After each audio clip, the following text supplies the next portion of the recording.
আমার খবর। বীরভূম জেলার নানুর বিধানসভার লাইকবাজার এলাকায় রাতারাতি বদলে গেল তৃণমূল কংগ্রেসের একটি দলীয় কার্যালয়ের চেহারা। দলীয় কার্যালয় অন্য কোনো দলের দখলে যায়নি, কিন্তু সেখানে বড় পরিবর্তন দেখা গেল নেতৃত্বের ছবিতে। এতদিন যেখানে দলীয় কার্যালয়ে ছিল অনুব্রত মণ্ডলের ছবি, সেই জায়গায় এখন স্থান পেয়েছে বীরভূম জেলা পরিষদের সভাধিপতি কাজল শেখের ছবি।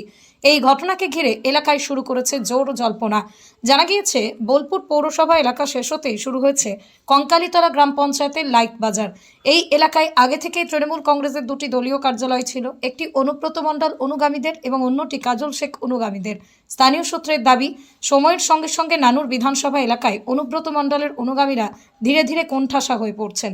অনুব্রত ঘনিষ্ঠদের একাংশের বক্তব্য, দীর্ঘদিন নানা আশা আকাঙ্ক্ষা নিয়ে তারা তাঁর অনুগামী হয়েছিলেন, কিন্তু বর্তমানে সেই প্রভাব ও পরিচিতি ক্রমশ কমে যাচ্ছে বলেই তাদের দাবি। এই পরিস্থিতিতেই অনেকে আর অনুব্রত মণ্ডলের অনুগামী পরিচয়ে থাকতে চান না বলেই জানা যাচ্ছে। তারই প্রতিফলন হিসেবে লাইকবাজারে দলীয় কার্যালয় থেকে অনুব্রত মণ্ডলের ছবি সরিয়ে সেখানে কাজল শেখের ছবি লাগানো হয়েছে বলেই স্থানীয়দের একাংশের দাবি।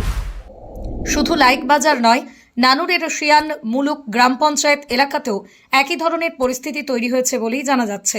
ফলে এই ঘটনাকে ঘিরে এলাকায় রাজনৈতিক মহলে আলোচনা তুঙ্গে। তবে একই গ্রামে দুটি পার্টি অফিস গড়ে ওঠা নিয়ে উঠছে নানান প্রশ্ন। শান্তিনিকেতন গোয়ালপাড়া তালতর রোডে তৈরি হয়েছে অত্যাধুনিক পরিষেবা সম্পন্ন একটি ইংরেজি মাধ্যম স্কুল, কলেজ গুরুকুল শান্তিনিকেতন। স্কুলে রয়েছে smart classroom, activity based learning, NEET ও আইআইটি জেইই প্রস্তুতি, অলিম্পিয়াডের প্রস্তুতি, ইনডোর স্টেডিয়াম এবং ট্রেন্ড ফ্যাকাল্টিজ। নার্সারি থেকে দ্বাদশ শ্রেণী পর্যন্ত ভর্তি চলছে। বিস্তারিত জানতে যোগাযোগ করুন 9609039000 এই নম্বরে।